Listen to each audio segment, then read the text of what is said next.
Mais uma vez, sejam todos bem-vindos, que o Senhor possa, na sua misericórdia, na sua bondade, no seu amor infinito, continuar derramando as suas bênçãos em nossas vidas e na vida da sua igreja. Então, sintam-se à vontade, aproveitem esses momentos que serão vividos até domingo, com o nosso irmão Luiz. Que Deus seja louvado e que Deus seja engrandecido. Vamos ficar de pé, por favor, e vamos adorar o nosso Deus com um cântico. Hoje é tempo de louvar a Deus, em nós agora habita seu Espírito.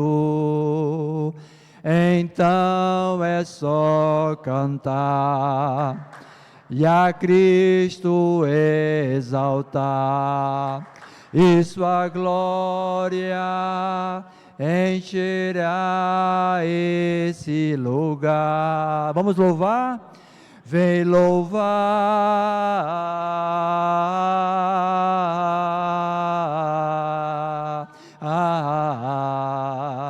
vem louvar,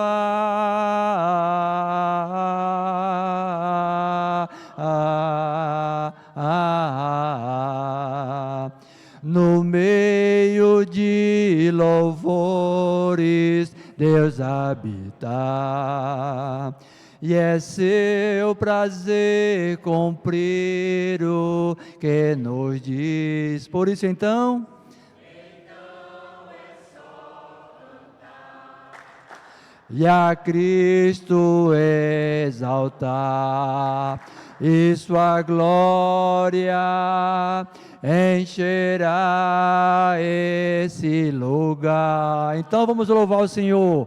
Vem louvar,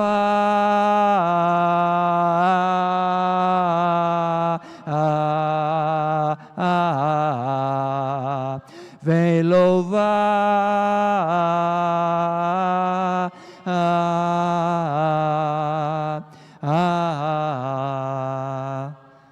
Deus seja louvado. Pode sentar, irmãos. Boa noite a todos, paz de Jesus. Em primeiro lugar, agradecer ao Luiz pela disponibilidade, pela prontidão, e dizer que por meio dele Deus tem nos abençoado já, e esses dias eu creio vai continuar nos abençoando, né, através daquilo que ele tem trazido para abençoar as nossas vidas e as nossas famílias. O intensivo será quinta, sexta e sábado. Para o de sábado, nós necessitamos que aqueles que não deram ainda o seu nome, nos passe o nome para que a gente possa se programar em relação à questão do almoço. Ok? Se você pretende vir no sábado, por favor, dê o seu nome, tá certo? E nós vamos ter um momento de 40, 45 minutos, vai ter um intervalo, e a gente pede encarecidamente que a gente possa respeitar o tempo de intervalo, para que não se prejudique, né, o conteúdo que vai estar sendo passado para nós e nem o nosso tempo de saída. Então, que a gente possa estar observando isso. Teremos um intervalo entre 19 e 21 horas. Então, esse intervalo vai ser no máximo 15 minutos, né, Luiz, como a gente tinha falado. E após isso ele reinicia com a palestra. Tá? Então, vou chamar o Luiz aqui. Acho que, se não todos, a maioria conhece o Luiz. O Ken Lewis.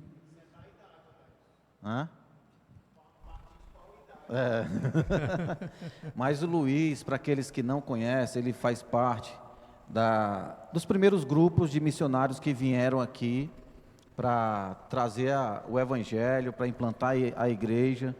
E Deus, ele usou esses servos, Luiz, Elizabeth, sua família, outros missionários que vieram com eles. O Luiz é viúvo agora, né? A nossa irmã Elizabeth, em outubro, veio a falecimento.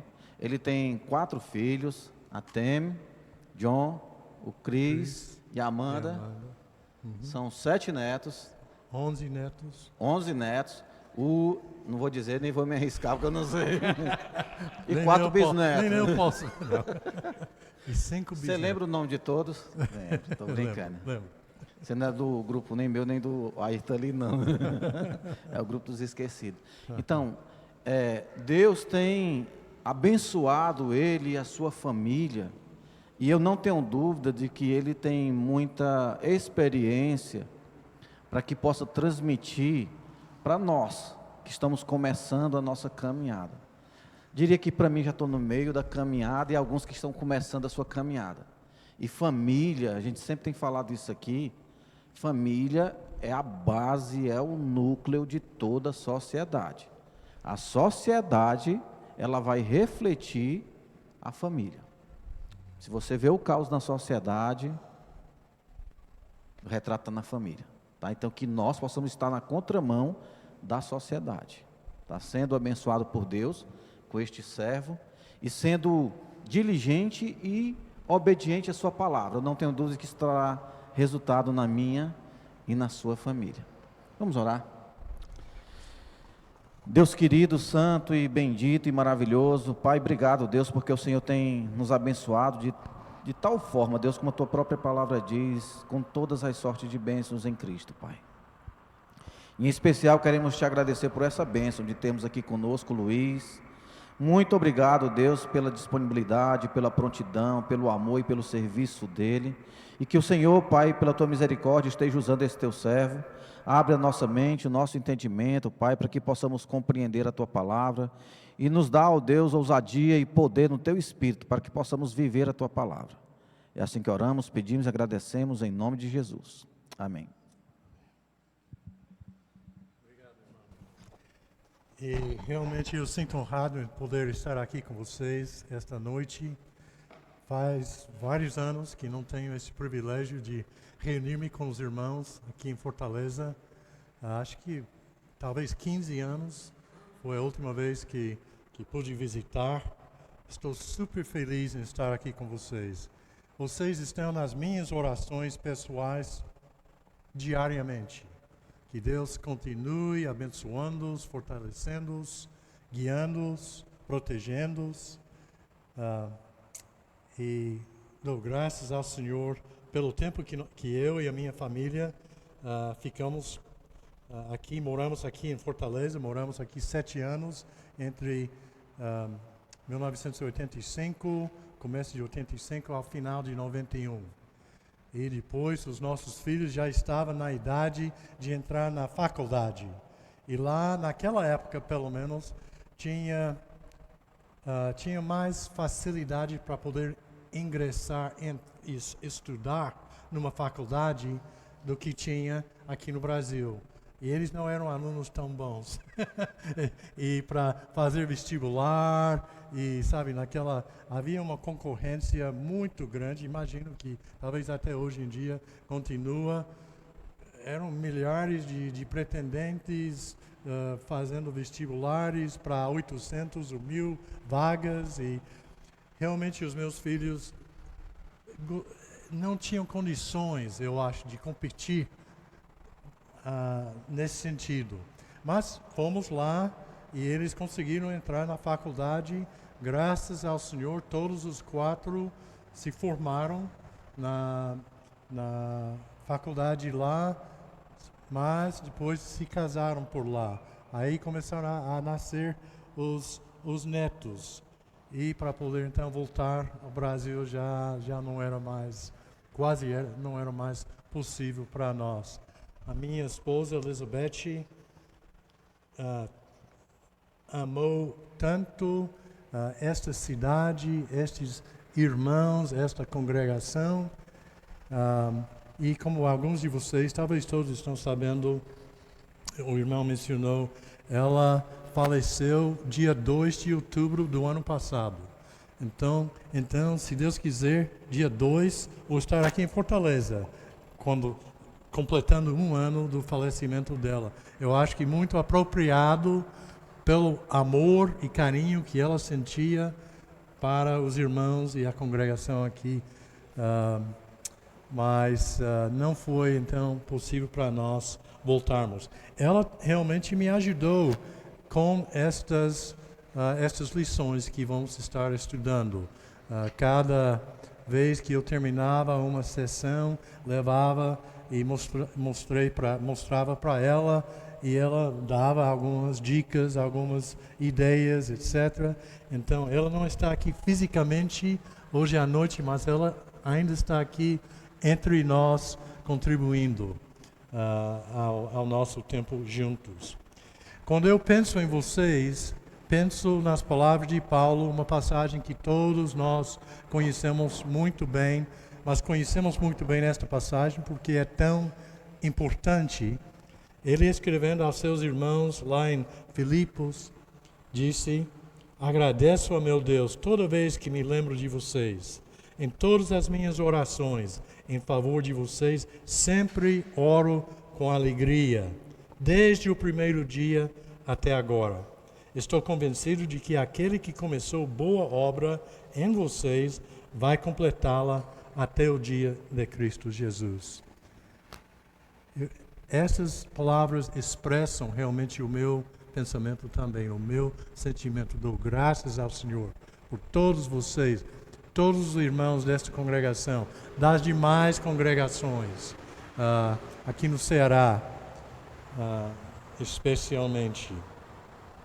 Quero compartilhar com vocês, vamos começar hoje à noite, eu vou tentar respeitar o relógio, o tempo que temos, o tempo sempre voa. Eu e Elizabeth queremos compartilhar com vocês algumas lições, algumas coisas que nós aprendemos ao longo dos 53 anos de casamento, que foi 53 anos e 4 meses, mais precisamente, até o falecimento dela. Que aprendemos algumas coisas e também acrescentar um certo número de passagens bíblicas, obviamente, porque a Bíblia é a base de tudo, é a base dos nossos casamentos, dos nossos relacionamentos como maridos e esposas. E então eu vou tentar mais ou menos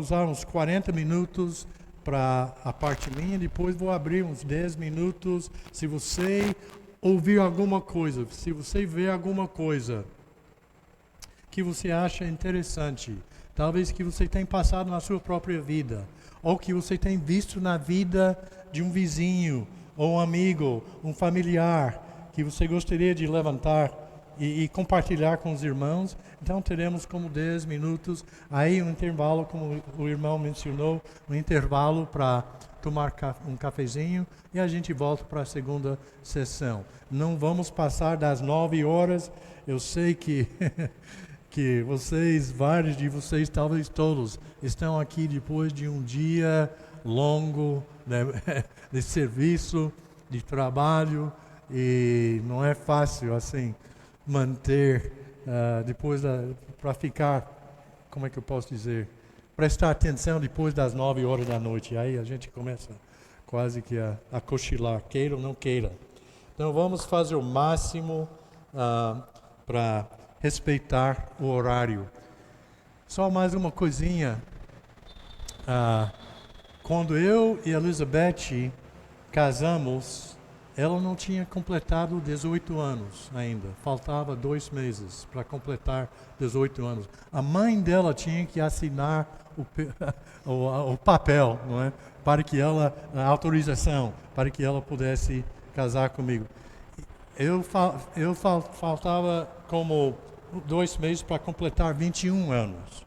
Então não era um problema a autorização, mas o que estou tentando dizer é que nós dois éramos muito jovens e não tínhamos a menor ideia do que realmente representava o casamento.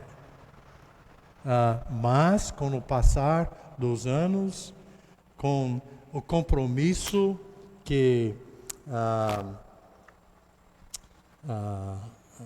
tínhamos um ao outro e com o nosso Deus, com esforço, com paciência, com flexibilidade, com disposição de realmente escutar um ao outro e até de perdoar um ao outro sempre que necessário.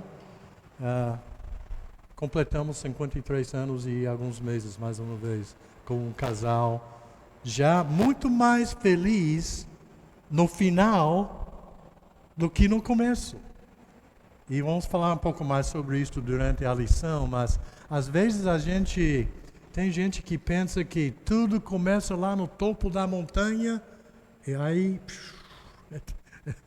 cada ano vai diminuindo a alegria e o gozo e etc. do casamento. Quando na realidade a maioria de nós começa sem uma ideia muito bem fundamentada, pensando que o casamento é de uma certa maneira, quando na realidade é de outra maneira. Mas em Cristo Jesus, e com o compromisso que vamos falar durante o nosso estudo, cada ano podemos melhorar, podemos crescer. É como o nosso crescimento espiritual. Não é verdade? Quem é que saiu das águas do batismo já completamente maduro, já sabendo, já estando no topo de sua experiência com Cristo? Eu acho que ninguém.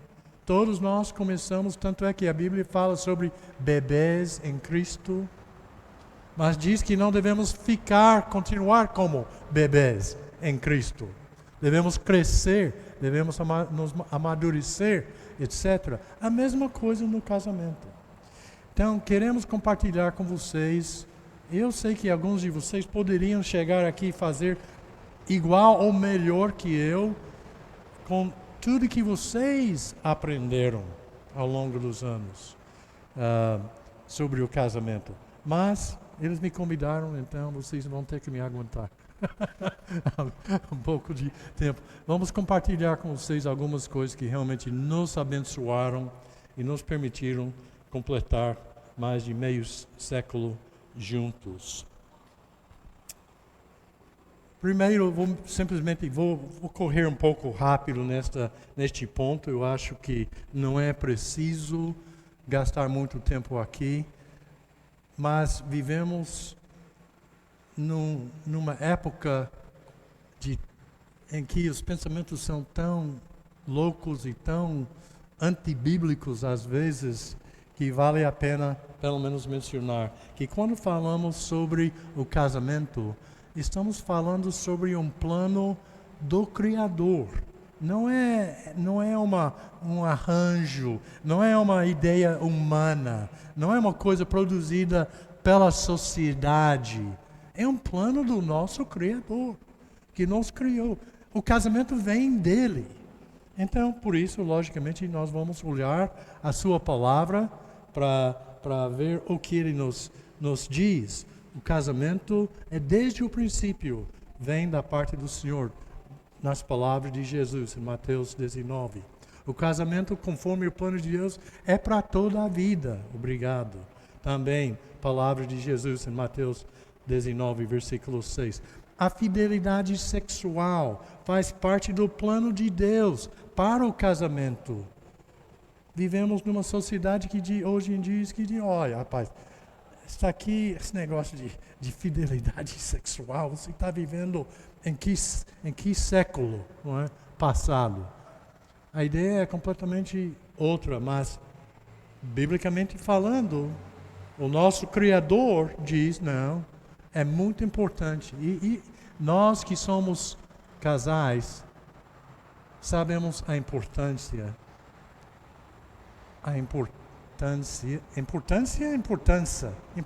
desculpe. A importância da fidelidade, da confiança entre o marido e a esposa. E Jesus, mais uma vez, fala sobre isso. Estamos simplesmente criando um alicerce, um fundamento para algumas palavras, coisas que vamos falar depois. E o casamento, conforme o plano de Deus, no princípio, é a união entre um homem e uma mulher. Não 2 homens, não 2 mulheres, não uma mulher e 3 homens, não uma mulher e um muro.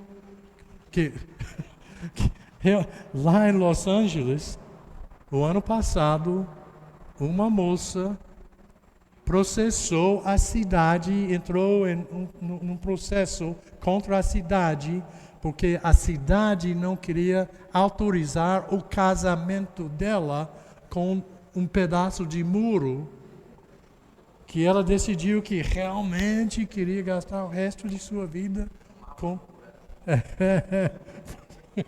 Então, simplesmente o plano de Deus é tão simples e tão bonito, e todos nós estaremos, digo nós seres humanos, estaremos tão mais felizes se respeitássemos o seu plano.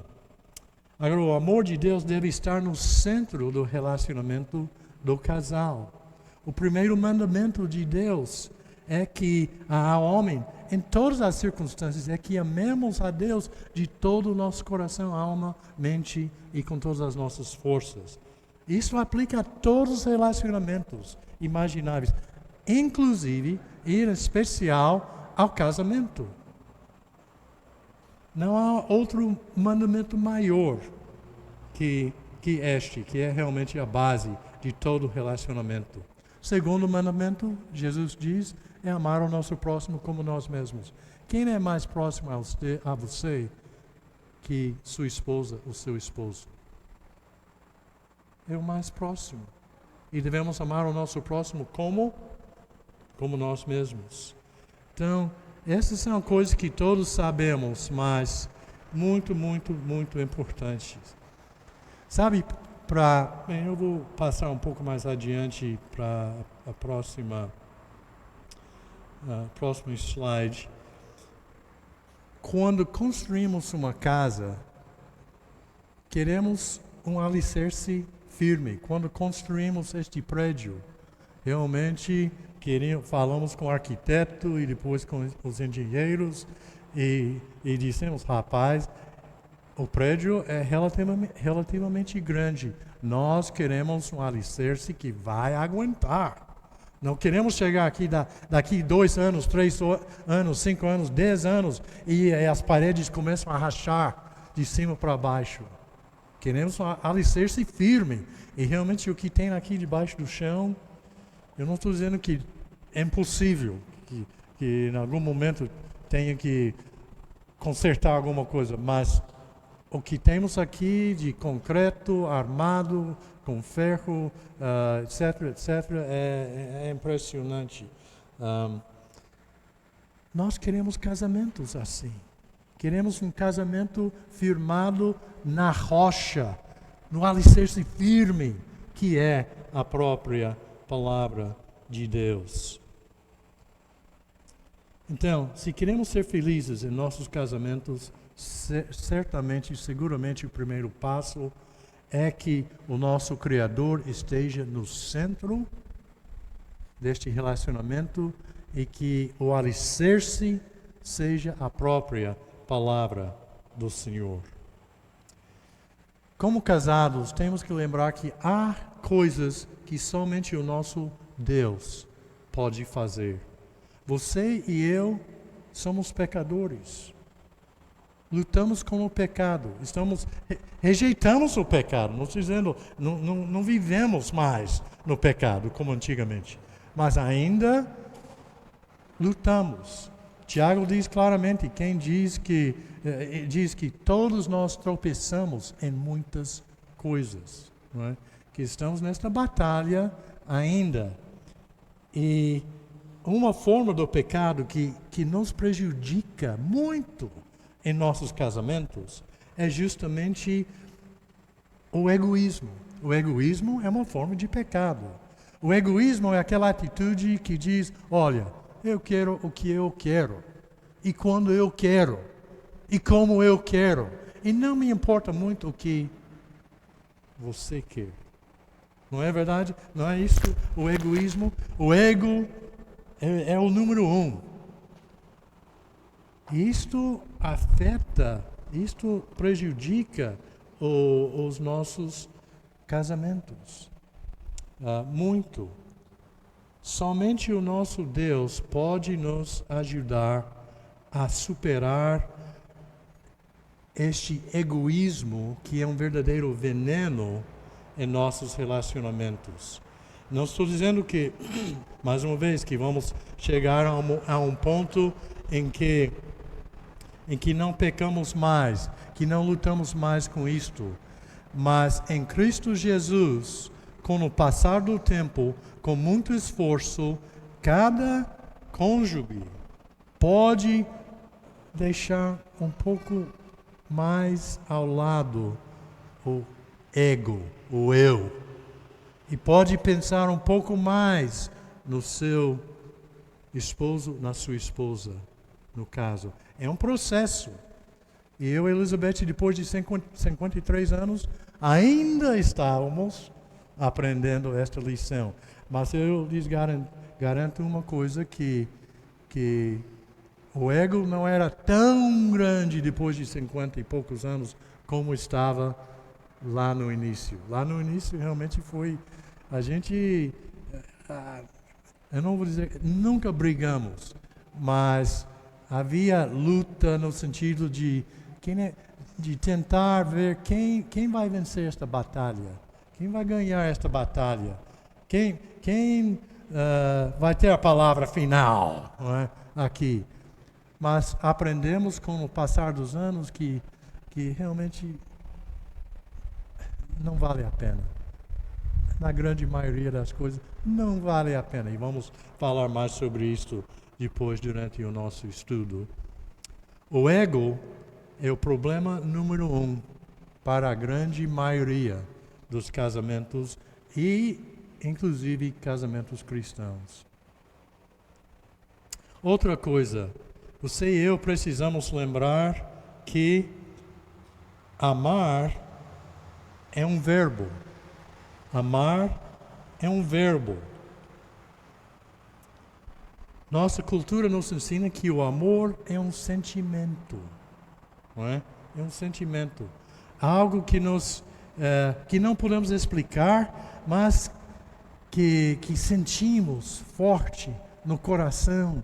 Parece que o coração vai explodir do peito, não é? Quando estamos com aquela pessoa, a nossa amada, a pessoa amada.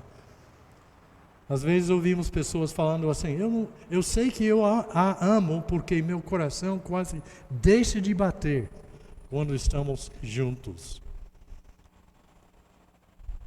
Dizem que amor é coisa do coração e não da razão. Mas, de acordo com a palavra de Deus, e há certa verdade nisto, não estou dizendo que amor não inclui os sentimentos. Não estou dizendo isto, mas estou dizendo que a base do amor cristão, a base, o alicerce, o que realmente traz e faz crescer este amor, é algo que é mais uma decisão do que uma... como diz aqui, o amor verdadeiro é mais uma decisão do que um sentimento. É uma decisão de servir um ao outro. O amor não é tanto o que eu sinto, é mais o que eu faço. Isso nos levou vários anos para entender. O nosso amor, de Elizabeth e eu, não era tanto o que eu sentia. Eu sinto este amor tão forte para ela. Bem, eu sentia amor para com ela e vice-versa. Mas era mais o que eu fazia que comunicava este amor. E o que ela fazia que comunicava este amor. Então, inclui o sentimento, sim. Mas a base é a própria decisão que nós tomamos como filhos e filhas de Deus, de amar como Cristo nos amou. Como é que Cristo sentia quando Ele ia à cruz, ser crucificado? Será que ele sentia um amor, ele sentia algo tão gostoso no peito, etc.? Diz que ele chorava, parecia gotas de sangue. Ele disse: Pai, se possível, passa de mim este cálice. Ele estava sentindo dor, uma dor incrível. Mas depois ele disse: Pai, se eu tenho que passar por isso, então que seja feita a tua vontade. Por amor de nós, de você, ele tomou a decisão de ir à cruz. E nós devemos tomar a decisão de amar as nossas esposas e esposos. Estou correndo, temos só poucos minutos. O casal que vive feliz é o casal que tem como objetivo servir um ao outro e que protege isto e cultiva esta atitude e expressa esta atitude no seu dia a dia. Como casal, nós chegamos à conclusão que queríamos ter tudo que tinha direito, tudo que podíamos ter e ser como um casal. Aprendemos bem cedo que nosso casamento que a mediocridade não era uma coisa, não era uma opção. Não queríamos ter a metade, não queríamos, queríamos sentir, ter, possuir, experimentar 100% daquilo que Deus quer que nós tenhamos como seus filhos casados. Por que nos satisfazer com a metade se podemos ter mais? Se podemos ter mais?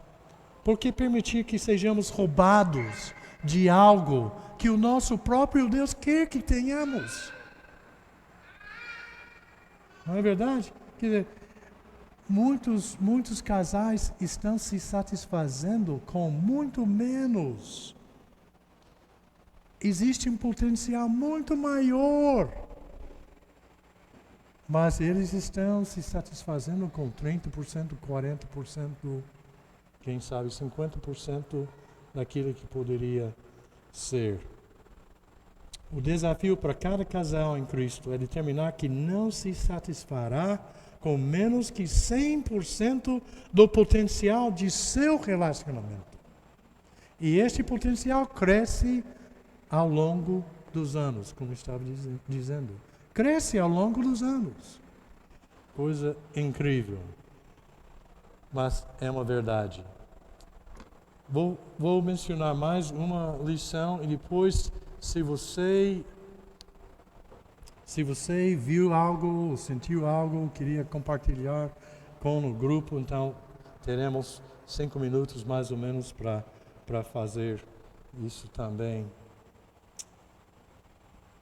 Uma coisa interessante, que sempre há mais. No casamento, sempre há mais, em termos de potencial. É um pouco como garimpeiros que começam a cavar numa montanha onde há uma veia de ouro muito rica e começam a cavar e começam a descobrir ouro, e quanto mais eles cavam, mais ouro eles começam, a veia começa a fazer isso, não é? Quer dizer, que coisa maravilhosa, não é? Assim é o próprio casamento. Sempre há mais. Porque você e eu, Deus nos fez de uma forma tão complexa, tão sofisticada, com o cérebro humano, o coração humano, o mundo de emoções que temos, que você não vai conseguir conhecer ao fundo o seu cônjuge em 1 ano, ou 2 anos, ou 10 anos, ou eu, no caso meu, nem em 50 anos. Eu ainda estava descobrindo coisas sobre a minha esposa, a sua personalidade, que eu não sabia. E eu acho que eu também estava descobrindo coisas que ela não sabia. Que coisa maravilhosa! Que aventura! É como a gente às vezes diz que em Cristo nunca vamos ficar, como se diz, estagnados. Não é? Nunca vamos nos estagnar em Cristo Jesus. Sempre há mais. Também nos nossos casamentos. Sempre há mais. E mais. E por isso, não sei, quando você vê um casal antigo, um casal de 50 anos, 60 anos de casamento, você vê eles sentados um ao lado do outro, um olhando ao outro, e você vê nos olhos um carinho, um amor todo especial. E se você perguntar para ela, e seu marido? Está muito velho, não é? Ele tem muitas rugas. Você ainda considera um homem bonito? Qual seria a resposta dela? E se você perguntar para ele, e a sua esposa? Você ainda vê ela como uma pessoa bonita? Mas é claro que sim. É claro que sim. Sempre há mais.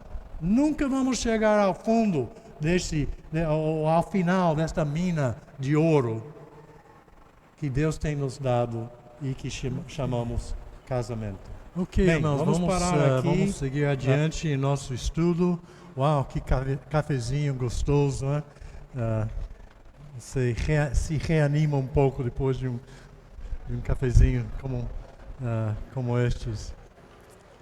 E obrigado pela atenção de todos, participação de todos. Mais uma vez, eu sei que é o fim de um dia longo, árduo, mas vale a pena.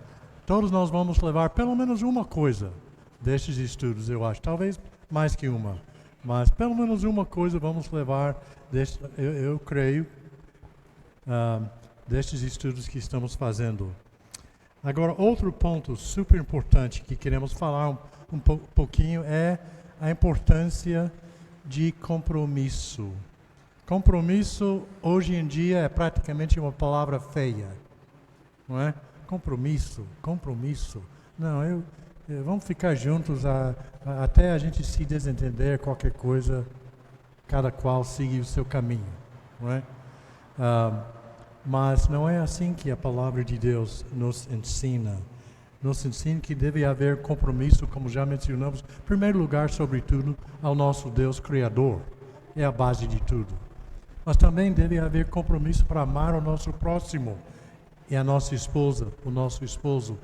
Ninguém é mais próximo que eles. E eu acho que o compromisso, na realidade,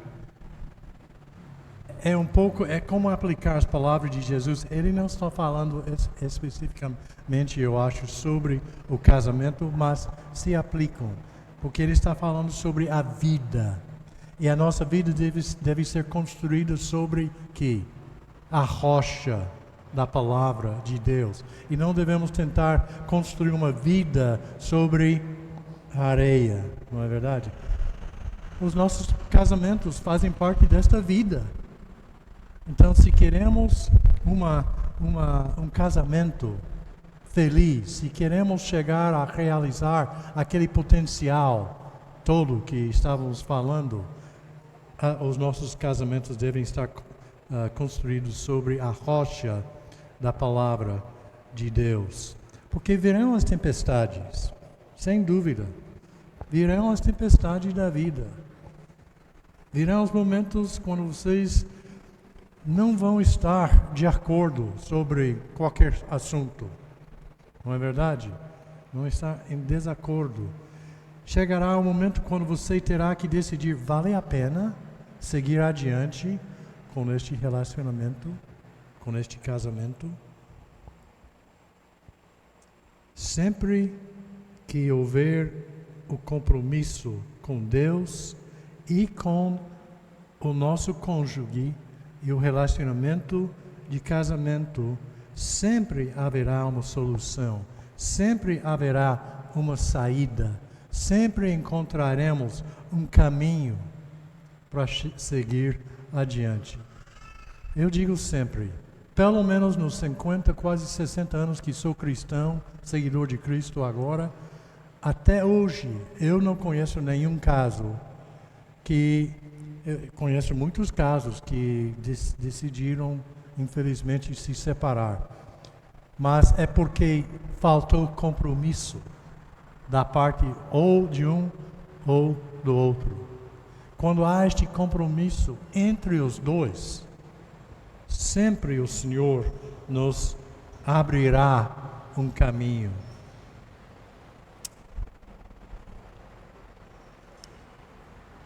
O crescimento em nossos casamentos não vem sem esforço.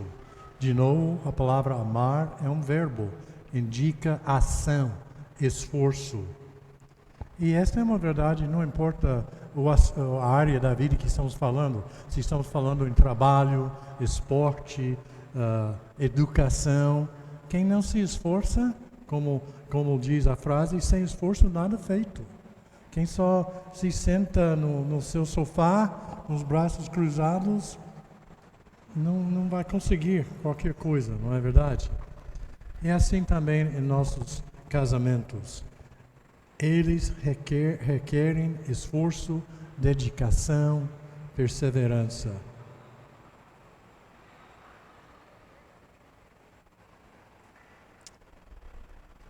Estou correndo um pouquinho, mas devido ao nosso tempo que é curto, uma outra dica, uma outra lição que nós aprendemos como casal, muito importante, pelo menos para nós.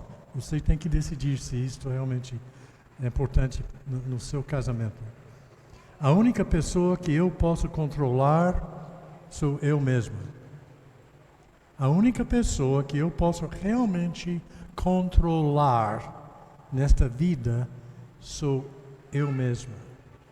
Quer dizer, eu posso manipular, eu posso ameaçar, eu posso fazer muitas coisas para obrigar alguém, mas um casamento baseado nas ameaças e na manipulação não é um casamento sólido, feliz, maduro, não é verdade? Então, submissão é uma coisa que deve existir em todo casamento. Submissão mútua. Agora, eu entendo que a esposa, o homem é o cabeça do lar, como Cristo é o cabeça da igreja. Não estou falando nesse sentido, mas deve também haver um elemento de submissão, como Paulo diz, que ele diz, não pense somente nas suas coisas, naquilo que interessa a você, mas pensa cada um no bem do seu próximo. Quando a gente aplica essa passagem ao casamento, estamos falando de uma submissão mútua, quer dizer, de um amor que se expressa entre os dois e que não leva a briga, não leva a ameaças, não leva a manipulação, etc.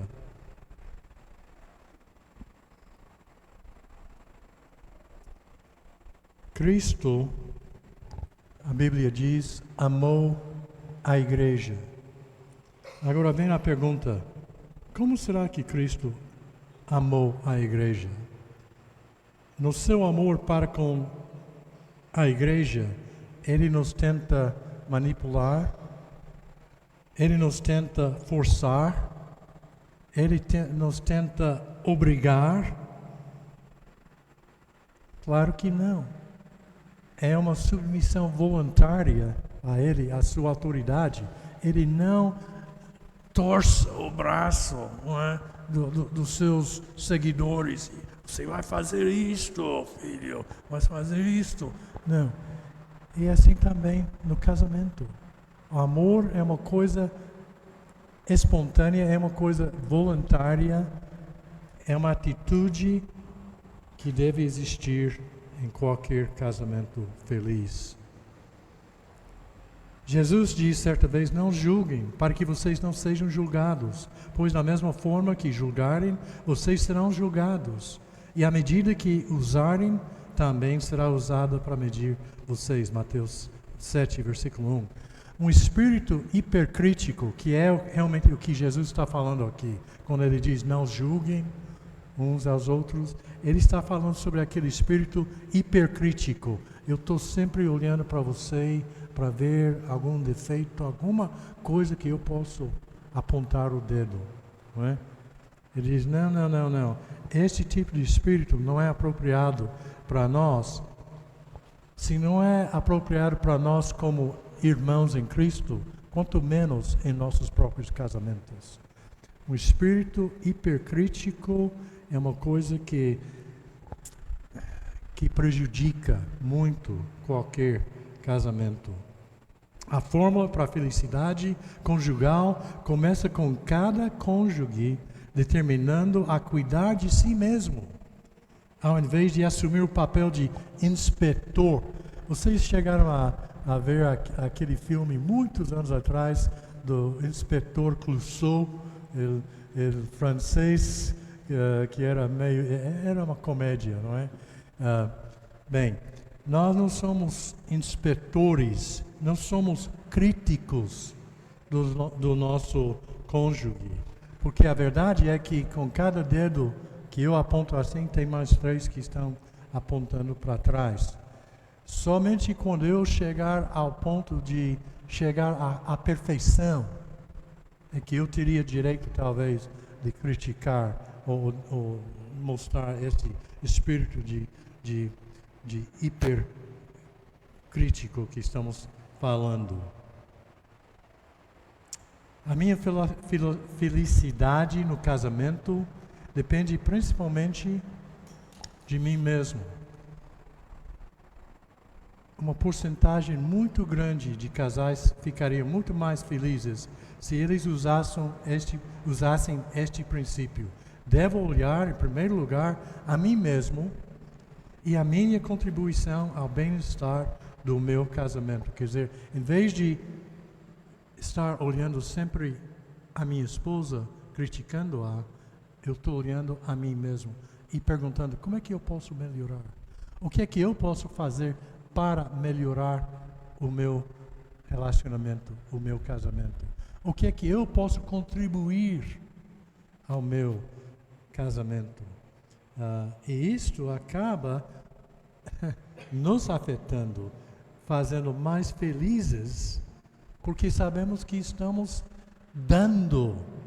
E se lembra as palavras de Jesus? É mais que abençoado, mais feliz dar que receber. Que se lembra as palavras de Jesus em Marcos 10:45, que o Filho do Homem não veio para ser servido, mas para servir. Se seguimos o exemplo do nosso Senhor Jesus, devemos pensar em dar e não só em receber. O que é que eu posso fazer para fortalecer o meu casamento? Sabe que o ser humano quase sempre quer culpar os demais por suas próprias falhas. É culpa de fulano que eu não fiz isso. É culpa de fulana que eu não fiz aquilo. Não é verdade? É uma tendência humana. Mas o casamento feliz é aquele em que ambos os cônjuges assumem responsabilidade pessoal para o sucesso do seu casamento. Quero repetir, eu acho que realmente aqui é um princípio muito importante, pelo menos foi para nós. O casamento feliz, o casamento que realiza aquele potencial que Deus quer para nós, é o casamento em que ambos assumem a responsabilidade pessoal para o sucesso do seu casamento. Eu não estou sempre olhando para ela, dizendo, fulana, você não faz isso, não faz aquilo. Não. E ela não está sempre olhando para mim, oh, meu amor, você não faz isso, não faz aquilo, etc, etc. Cada qual assume o seu papel, a sua parte, para contribuir ao bem-estar e ao sucesso do seu casamento.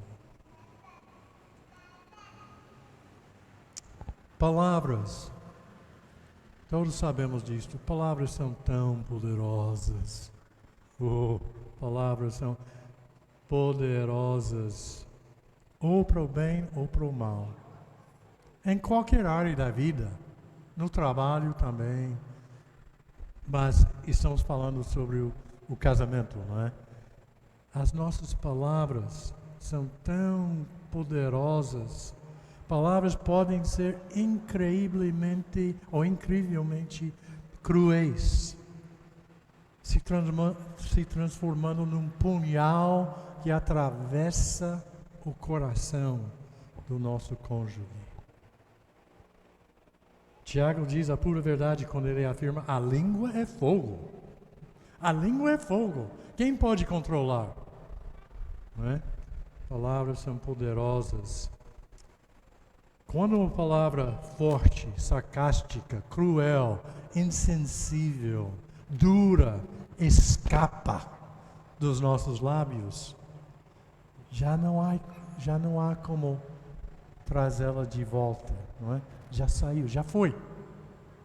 E já, muitas vezes, quase sempre, já fez dano. O dano já foi feito. A ferida foi aberta. Ou muitas vezes a ferida foi reaberta. Palavras são tão poderosas. Muitas vezes durante os mais de 50 anos, Elizabeth e eu dissemos algo que naquele mesmo instante eu queria trazer de volta, sabe? Que não saiu bem, não fez o efeito que deveria ter feito, ou que eu quisesse que fizesse,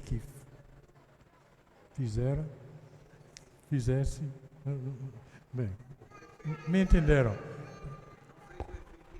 É isso aí, não fez o efeito que eu queria, mas não podíamos, não é? Então aí já entra outra coisa que vamos falar daqui um pouco sobre o perdão, não é? Porque não existe nenhum casal, nenhum cônjuge, nenhum marido, nenhuma esposa que passa a vida toda sem dizer algo que não deveria ter dito, não é? Que não fez o efeito que queria. Acabamos dizendo coisas que machucam o nosso cônjuge. Tiago mais uma vez diz: todos tropeçamos em muitas coisas, ou de muitas maneiras. E somente a maturidade em Cristo Jesus pode nos ajudar nesta área. Por isso digo, o casamento, o relacionamento, sempre tem mais. E na medida que nós seguimos crescendo em Cristo Jesus, vamos seguir também em nossos casamentos. E vamos falar menos, vamos cometer este erro menos. Vamos machucar o nosso esposo ou esposa menos, porque estamos nos amadurando em Cristo Jesus e estamos aprendendo a saborear as nossas palavras, a pensar um pouco, não simplesmente chegar e falar antes de pensar. Aprendemos em Cristo a pensar primeiro e depois falar. Nem sempre vamos fazer isso, porque às vezes o próprio ânimo, ser humano não esperamos, mas em Cristo Jesus, com a maturidade, Ele nos ajuda a crescer nesta área. Uma coisa que alguém falou e aprendemos de um livro, nem sei que livro era, certa vez eu vou mais ou menos dar um resumo. resumo das palavras aqui. Este autor no livro diz: nós devemos aplicar a regra 5 por 1. O que queria dizer 5 por 1? Este é um autor que supostamente sabia muita coisa sobre, era um psicólogo. Ele disse: as nossas palavras que tanto ferem, que duras e que prejudicam, etc. Para cada palavra negativa, a pessoa tem que ouvir 5 palavras positivas para apagar o efeito daquela palavra única negativa. Agora, eu não sei se ela tinha total razão, não, mas eu acho que ela tem certa razão. Se é 5, se é 6, se é 7, se é 4, não sei. Mas é verdade que você pensa um pouco, analisa um pouco a sua própria vida. Quando alguém chega e te fala uma palavra dura, uma palavra negativa, e aquilo atinge, né, o seu coração, não é uma palavra positiva que vai apagar aquela negativa. Você vai ter que ouvir várias positivas. Em nossos casamentos, queremos aplicar esta regra. Queremos tentar conscientemente, todos os dias, achar algo para elogiar, algo para falar de forma positiva, algo em que podemos mostrar carinho às nossas esposas, aos nossos esposos. E se fizermos isto, quando de vez em quando escapa uma negativa, uma palavra forte, negativa, não vai ter o mesmo efeito que teria se a gente não estivesse já se esforçando para ser mais positivo. Então, vamos tentar aprender a aplicar esta regra, dizer mais coisas positivas que negativas. Várias coisas mais positivas que negativas. Paulo nos aconselha em Colossenses 4, versículo 6, o seu falar seja sempre agradável e temperado com sal. Não é isso que estamos dizendo? Que a nossa palavra seja sempre agradável e temperado com sal. Essa deve ser a meta de cada um de nós. E é uma coisa que fortalecerá os nossos casamentos. O relacionamento tão íntimo, importante como nossos casamentos, deve ser protegido, deve ser cultivado constantemente. Eu penso um pouco sobre uma flor bonita. Penso nas flores tão bonitas na casa da nossa irmã Liduína, no interior. De vez em quando ela me manda uma foto de algumas de suas flores. Alguns de vocês devem ter também flores bonitas nas suas casas. Mas a gente percebe, só olhando para essas flores, que tão delicadas são. E não pode receber sol demais, ou passar dias sem água, etc. Temos que proteger, cultivar essas florzinhas, porque são muito delicadas. E o relacionamento, os nossos casamentos merecem o mesmo cuidado. O mesmo cuidado, buscando fazer tudo que podemos para proteger, para cultivar o relacionamento. Bem, eu vou correr um pouco mais para frente, mas eu acho que deu para sentir o que estava tentando dizer. Well. Ok, próxima coisa que eu queria compartilhar com vocês hoje à noite. E esta aqui custou muito para mim. Talvez você tenha batalhado um pouco com isso também, não sei. Aprender a realmente escutar a minha esposa ou seu esposo, não é? Dependendo do caso. Aprender realmente a escutar. Esta é uma das áreas em que mais pecamos, eu acho, como casais. Deixamos de realmente escutar um ao outro.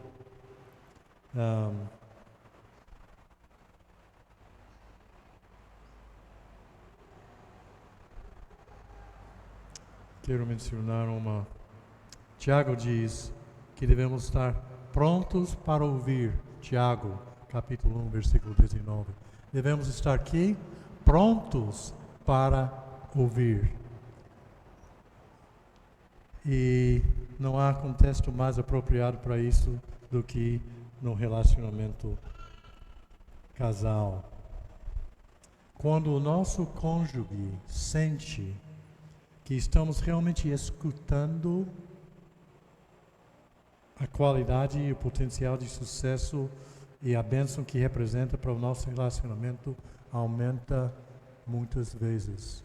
Se você, em algum momento, quer falar alguma coisa para a sua esposa, para seu esposo, e você sente que está conectando, que ela está olhando para você, ela está escutando as suas palavras, ou você, e ela percebe que você está realmente escutando as palavras dela, faz uma diferença ou não? Ou se você começar a falar com sua esposa, seu esposo, e ele continua lendo o seu jornal, enquanto você está falando com ele e tal, meu amor, é isso, tá certo, tá tudo bem. Aumenta a televisão, por favor, porque eu não estou podendo escutar bem, né? Temos que aprender a importância de escutar um ao outro. Há um exemplo disto,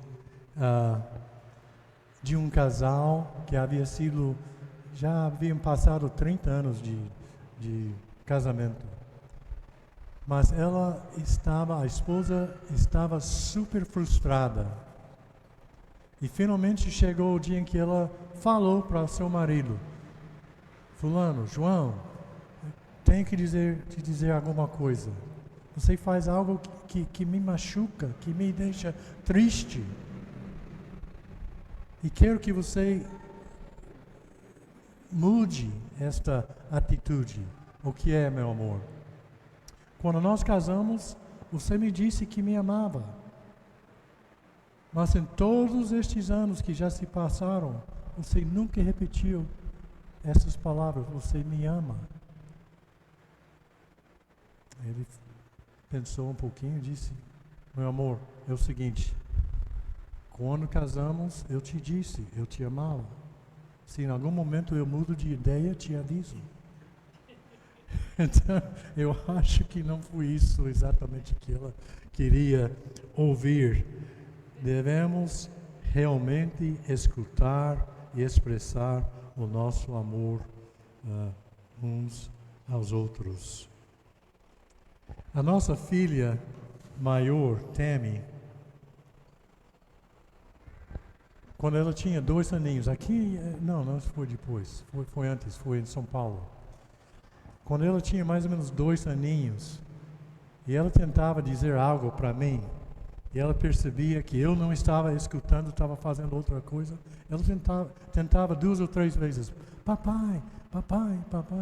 E se ela percebia que eu não estava escutando, por final ela me pegava pelas bochechas e dizia: papai, me escuta. E nós não queremos fazer isso talvez com os nossos cônjuges, esposos e esposas, mas o ponto é, devemos escutar uns aos outros, devemos aprender a realmente escutar o que o outro tem a dizer. Valoriza o que diz o seu cônjuge, mesmo que não esteja de acordo. Este é um outro fator importante que afeta a qualidade da nossa comunicação, mesmo que não estejamos de acordo. Quando você responde de uma forma que mostra que você entende o que a pessoa está dizendo, mesmo que você não está de acordo, mas você está entendendo, valorizando o que ela está dizendo, ou ele está dizendo, isso realmente mostra que você valoriza a pessoa. Porque você está valorizando o que a pessoa está dizendo, sua esposa está dizendo, seu esposo está dizendo. E isto realmente traz bênçãos para qualquer relacionamento.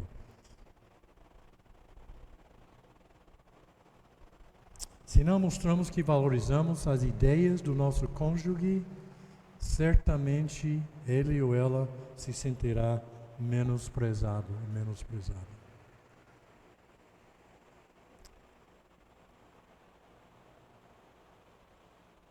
A verdadeira comunicação só existe quando há este tipo de consideração mútua. Então, valorizamos o que os nossos cônjuges nos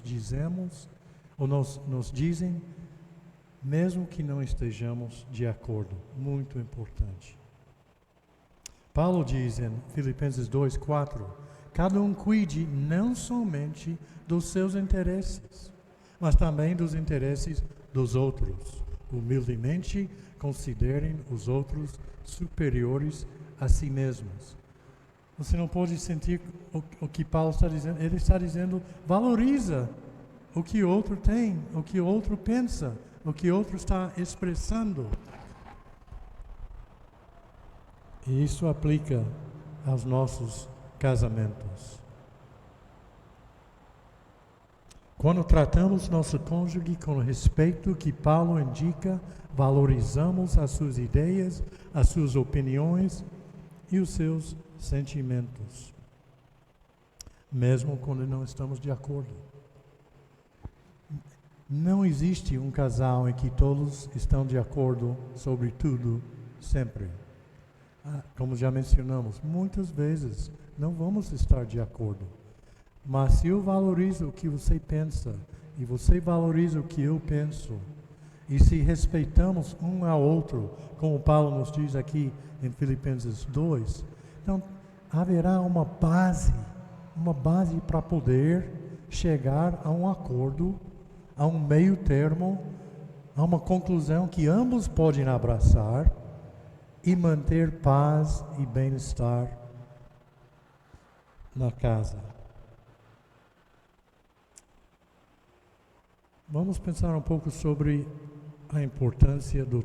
Mais uma vez, essas são simplesmente dicas, são lições que nós aprendemos através dos anos, que uma ou outra, espero que vão servir. Eu sei que eu estou aqui ficando um pouco cansado, para dizer a verdade. Eu sei que vocês ainda mais. Temos como 10 minutos. A importância do toque físico. A Bíblia nos diz que seres humanos são compostos de corpo, alma e espírito. 1 Tessalonicenses 5:23. Cada aspecto do nosso ser tem sua importância, tem seu propósito. E uma característica muito interessante, universal, entre os seres humanos, é o toque físico. Todos crescemos sentindo a importância do abraço, do aperto de mãos, saudando um ao outro com um beijinho, etc, etc. Isso é super importante. Até na Segunda Guerra Mundial, vocês talvez estudaram que na Alemanha fizeram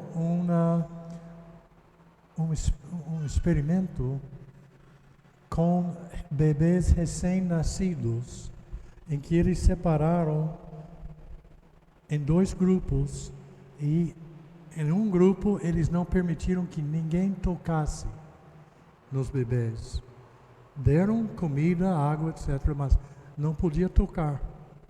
No outro grupo eles deram carinho, seguravam, etc.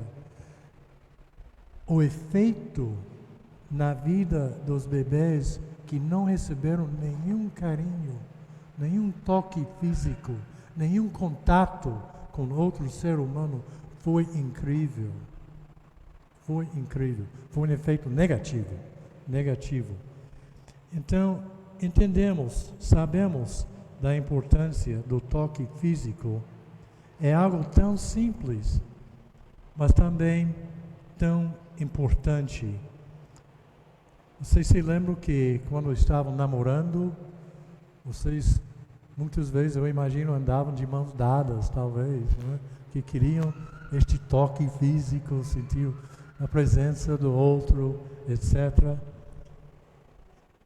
Interessante que às vezes, depois de casarmos, este toque físico muitas vezes diminui, às vezes deixa de existir. E às vezes, se você vê um casal que chega a um lugar, aqui na igreja, e eles ficam longe um do outro, não há um contato, nenhum contato. Tira o braço, o Dailson, obrigado. Muito contato físico. Se não há nenhum contato entre um casal e eles não conversam entre si, talvez não sabemos o que é, mas sabemos que tem coisa. Alguma coisa não anda bem. Não é? Alguma coisa não anda bem. Agora, eu não estou dizendo que todos têm o mesmo estilo de mostrar carinho, mas todos devemos mostrar, de alguma maneira, carinho e quase sempre, se não sempre, isto inclui alguma forma de um toque físico, por mais leve que seja. A mão assim, andando de mãos dadas, etc, etc. Isto deve continuar, mesmo para o casal que tem 30 anos de casamento, ou 40 anos, ou 50 anos. É muito, muito importante.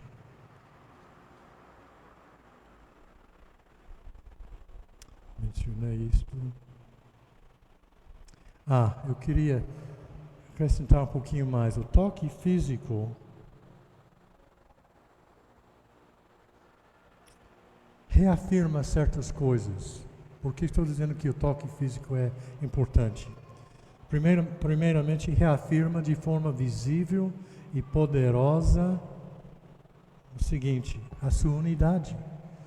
Os dois, a gente percebe que o casal está unido quando existe esse tipo de toque físico. Reafirma seu carinho e seu amor. Reafirma também seu compromisso ao relacionamento, ao casamento. Reafirma sem palavras, você está dizendo sem palavras: estou com você. Valorizo você. Então, o toque físico mostra o valor que damos ao nosso cônjuge e ao nosso relacionamento. Muito importante. Então, se você tem perdido um pouco esse costume, com o passar dos anos, com o corre-corre da vida, experimente de novo. Anima-se de aumentar a maneira que vocês têm contato, assim, esses toques físicos, andando de mãos dadas, ou seja o que for, e desfrute os seus benefícios. Eu acho que você será abençoado. Eu sei que Elizabeth e eu, realmente foi uma bênção muito grande para nós ao longo dos anos. Eu acho que talvez esta será a última que vamos ver hoje. A importância de fazer depósitos constantes na conta do seu casamento. Todos sabemos da importância, se possível, de ter uma conta de poupança no banco, não é? E o que é que a gente faz? A gente vai depositando aos pouquinhos alguma coisa naquela conta, justamente para quê?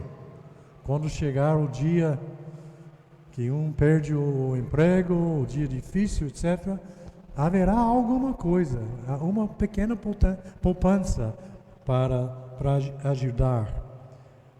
Quando falamos coisas positivas, aos nossos cônjuges. Cada vez que falamos uma coisa positiva, fazemos uma coisa positiva, mostramos um pouco de carinho, um toque físico, etc. Aquilo, cada um representa um depósito na sua conta de casal contra o dia quando vem o dia mau. Você terá então como enfrentar este devido aos depósitos constantes na conta de seu casamento.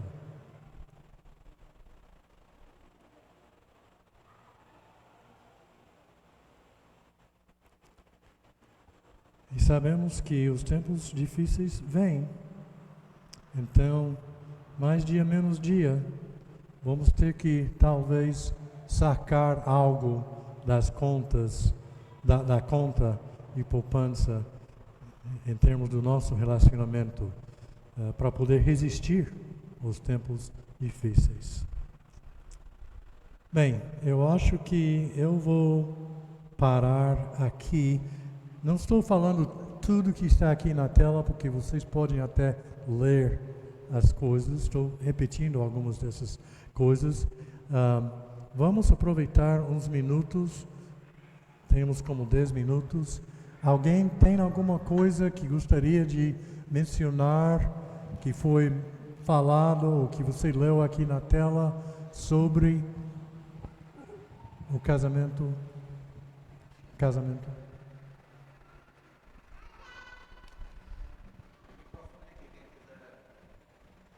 Se tem um microfone aqui, se quiser compartilhar. Boa noite, Luiz. Obrigado pelo ensino. Acho que aquele ponto ali, esse segundo ponto, é algo que é muito importante, que a gente vive como se os dias difíceis nunca fossem chegar. Tem ali, e aquilo ali é uma verdade, né? Só que a gente tem vivido, o ponto 1 e o 2, e a gente tem vivido muito essa coisa no nosso dia a dia, o dia tão corrido que a gente acha que nunca vai chegar. E quando chega é devastador. A gente viu na pandemia, por exemplo, muitas pessoas perdendo o emprego. Quem tinha ali, por exemplo, seu pezinho de meia, não ficou tão ruim para a pessoa, ou quem não foi afetado, mas as pessoas que não se prepararam antes da pandemia, elas não se deram muito, assim, né? Foi mais ruim para elas do que para algumas pessoas que talvez pudessem estar preparadas. Isso é uma realidade, às vezes parece um pouco sem sentimento pelas outras, mas é uma realidade que a gente vive e que a gente precisa entender, por exemplo, que talvez a hora que a gente está vivendo agora é muito boa, né? Talvez assim, tá ruim, talvez ainda vai piorar mais um pouco, né? Muitas vezes a gente fala assim do mundo, o mundo ele está muito ruim, as coisas estão mudadas, não sei o quê, mas o que é que Cristo fala? Que até ele voltar a tendência é piorar. Então, se a gente não está se preparando dia após dia, fazendo esses depósitos todos os dias, quando vier esse dia difícil, é complicado. Que a gente vê, né, a guerra na Ucrânia. É difícil se reestabelecer numa guerra. Numa guerra, o que é que você tenta? Sobreviver. A única opção é tentar sobreviver, né? Então, a hora mesmo de investir é agora. Então, eu gostei desses pontos.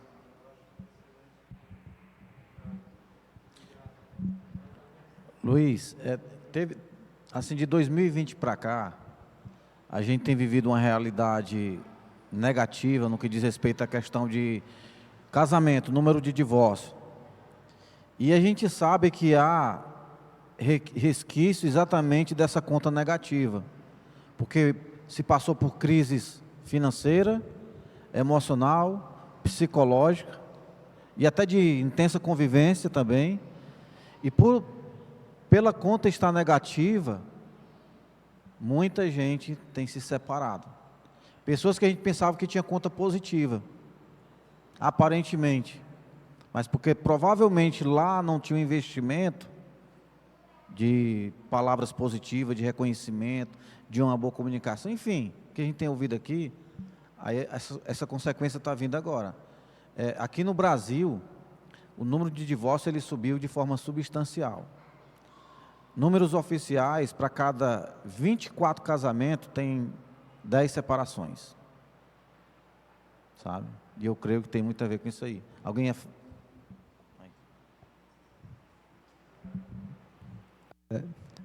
Uma coisa que talvez assim acontece nos casamentos é que muitas vezes nós nos comportamos como pilotos de aeronaves, porque conhecemos muito bem a aeronave e nós colocamos no piloto automático e nós não nos preocupamos com a aterrissagem. Então eu digo isso assim por experiência própria. Eu já tenho tantos anos de casado, já sei como funciona, e a gente não se preocupa em fazer a maneira correta do depósito na conta, de ouvir com atenção, de valorizar o cônjuge, de falar palavras que realmente aumentem, né, assim, aquela coisa da alegria do casal, do cônjuge. Então, assim, nós nos comportamos muitas vezes assim como esses pilotos, que eles colocam no piloto automático e esquece, vai tomar café, vai fazer um lanche, e esquece de fazer essas coisas que são tão necessárias no dia a dia para o nosso casamento, infelizmente.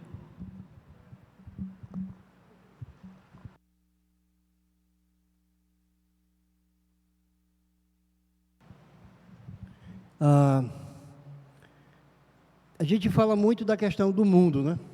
As pessoas lá fora e tal, mas elas estão no mundo.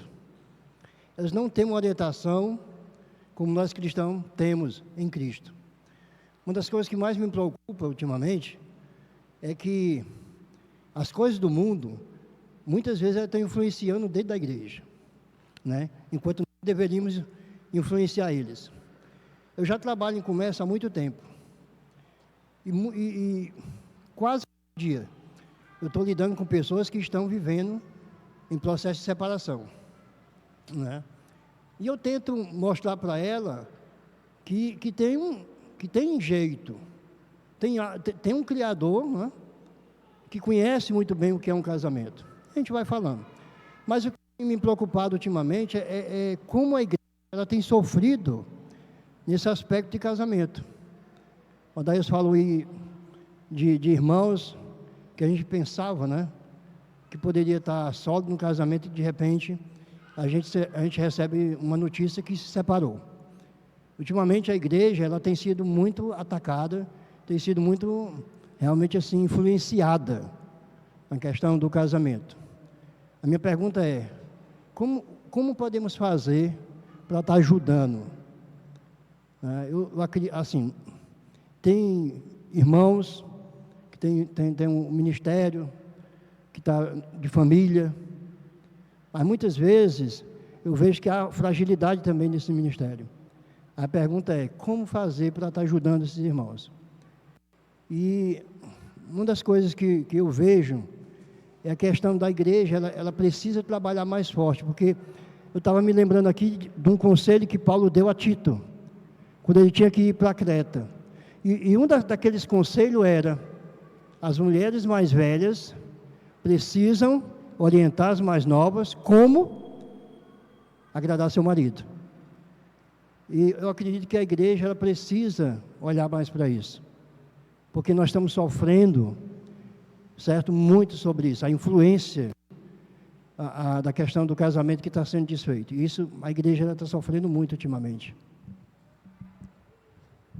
Responder a pergunta. Está sem microfone.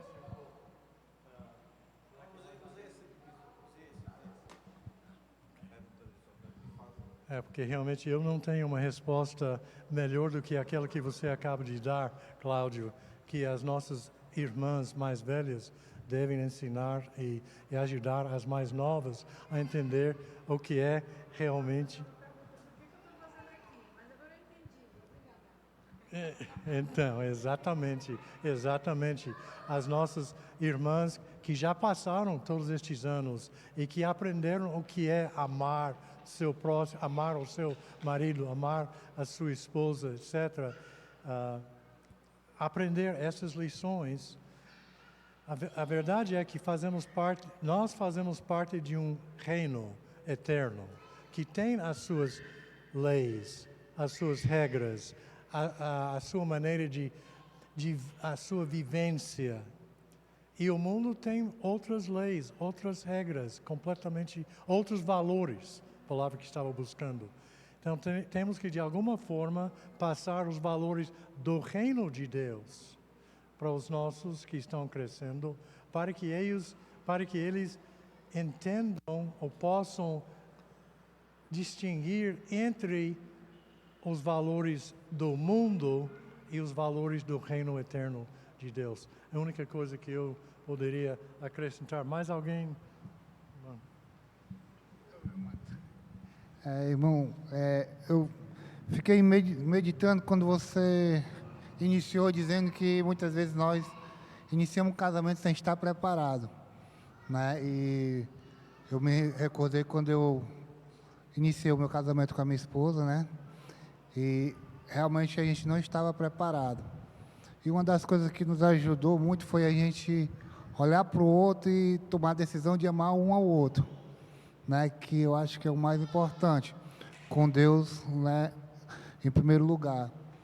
Então, assim, quando você finalizou falando dos depósitos, né, eu acho que a maneira de nós ensinarmos aos nossos filhos, à igreja, os mais jovens, é demonstrando no nosso relacionamento esses depósitos, né? Porque muitas vezes eu também trabalho no comércio, e quando eu digo que eu tenho quase 30 anos de casado com a minha esposa, as pessoas se admiram.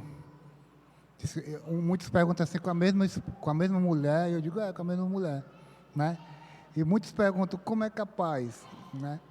E aí eu fiquei me lembrando que você falou sobre o exemplo, né? E mostrar, porque, embora eu não tenha tido, assim, no início da minha vida, né, uma orientação cristã, mas eu tive os meus avós. E quando eu olhava para o casamento deles, eu dizia assim, quando eu casar eu quero ser desse jeito, né? Então, veio a recordação, eu acho que é isso, né? O nosso relacionamento vai servir de exemplo para os mais novos e para todos aqueles que nos rodeiam, né? Desde que Cristo faça parte dele. Só falando que o Cláudio falou uma coisa aqui muito interessante, essa questão da igreja, como a igreja pode ajudar, né, nessa situação do divórcio. Talvez eu acho que uma das dificuldades é que a gente tem trabalhado muito mais como bombeiro, né, e às vezes chama o bombeiro quando o fogo já tem acabado com tudo. E talvez o ponto é trabalhar antes das coisas virem a pegar fogo, né? E a gente fala muito para quando a gente vai ter os nossos momentos de ministério de casais, de retiros, de encontros, na questão do investimento no casamento. E eu fico tão triste porque a igreja perde essa oportunidade. Às vezes dá vontade, como você disse, de obrigar, mas a gente sabe que o reino de Deus não é assim. O reino de Deus não é assim. Jesus, ele não faz isso conosco. Porque o máximo que a gente pode dizer é, vamos, irmão, vamos junto. Mas você não pode empurrar o irmão. Você não pode amarrar o irmão e arrastar ele. Você pode fazer isso, mas isso não é a vontade de Deus. Isso é a sua vontade, pode ser a minha vontade, mas isso não é a vontade de Deus. Então, assim, a gente fica triste. Por exemplo, eu penso que quanto seria maravilhoso se tivéssemos 100 casais aqui. Estou investindo no meu casamento. Os casais que tendem a estar em momentos assim, eles prolongam os seus anos. Os casais que não estão em momentos assim, estão correndo risco. Estão correndo risco. Infelizmente, a gente consegue enxergar essa conta na realidade. Porque tende os casais que nós conhecemos que já se separaram, salvo algumas exceções, não estavam em momentos assim. Não participavam de momentos assim. a sua conta de poupança estava vazia. Bem, irmãos, já chegamos... desculpa. Bem, só um breve comentário. Durante o tempo em que eu sou cristão, eu vi irmãos, muitos irmãos, né, passarem pela congregação, pela igreja. Pessoas que entram, são evangelizadas, recebem os ensinos, né, eles permanecem por algum tempo e depois desaparecem da igreja. Né. Você também é testemunha disso, né? Tantos irmãos que conhecemos no passado, que estavam aqui, né, desde a escola da Bíblia, né, e que hoje, se você perguntar onde está esse irmão, ninguém sabe, né, se afastou da fé. Né. Eu atribuo isso muito, né, à questão de um problema que acontece muitas vezes. É essencial que haja o conhecimento. Momentos como esses são realmente essenciais. As senhoras da igreja realmente precisam estar passando a sabedoria que elas têm para as mais jovens. É preciso que haja reuniões de casais, momentos voltados para os casais, estar fortalecendo os laços do matrimônio. Adquirir conhecimento é bom, mas muito mais importante do que adquirir o conhecimento é o quanto você está disposto a colocar esse conhecimento em prática. Muitos se afastaram porque adquiriram o conhecimento, mas só fizeram isso. Não colocaram isso em prática nas suas vidas. E no casamento eu acredito que seja de igual forma. Você adquire muito conhecimento em momentos como esse, mas se você não estiver disposto a colocar em prática, de que vai servir? Né? Aí o casamento está em perigo também, continua em perigo. Pode ser que naufrague, né? Porque você não está colocando aquilo que você deveria estar colocando em prática, tal qual você aprendeu que deveria, né? Então, é bem isso, né?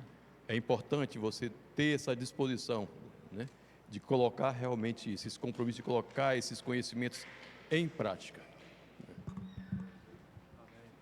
Amém. Mais alguém? Obrigado, irmão. Não, eu queria só comentar a importância de escutar, sabe? No casal, não escutar. Porque não só é importante que esteja escutando, mas é importante também que a gente saiba o momento, certo? Não é só que a outra pessoa escute, né? Por exemplo, eu não acho interessante a pessoa quer falar algo bastante importante e ela não veja quem esteja ali. Às vezes quer falar algo, esteja na frente dos filhos, não seja importante que os filhos naquele momento escute, né? Vamos dizer assim, minha esposa eu acho bastante interessante. Ela quer me contar algo na hora do culto, porque há a diferença de escutar e ouvir, né? Eu posso até fazer de conta que eu estou ouvindo, mas eu estou escutando o culto. Aí ela já disse, mais tarde tu me lembra que eu tenho uma coisa para te dizer, para falar contigo. Se eu estiver assistindo um jogo de futebol e ela chegar para mim e dizer, Léo, eu tenho uma coisa para te falar, ela sabe que ela está brincando, porque eu não vou escutar, não. Então é importante você saber o momento, o local, né? Importante, escutar é importante, mas também o momento e o local é interessante. Obrigado, irmão. Bem, muito obrigado a todos vocês pela atenção que vocês prestaram, a sua participação. Eu sei que todos estamos um pouco cansados neste momento, mas espero mais uma vez que cada um de nós vá levar pelo menos uma coisa, de alguma coisa que foi falado de vocês ou aqui da lição, que se transformará numa bênção para o seu casamento, seu relacionamento. E se lembra, sempre haverá mais.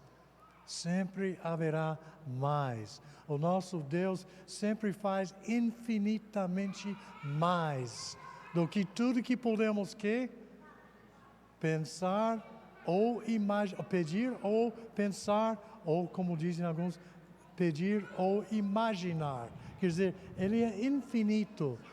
E como o nosso crescimento em Cristo Jesus não para, seguimos adiante e Ele sempre tem mais. É a mesma coisa para os nossos casamentos.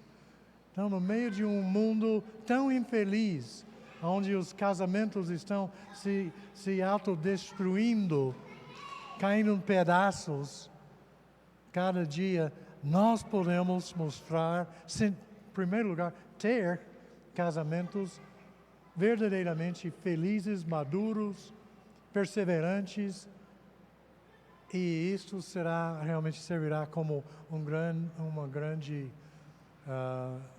testemunho da parte do nosso Deus.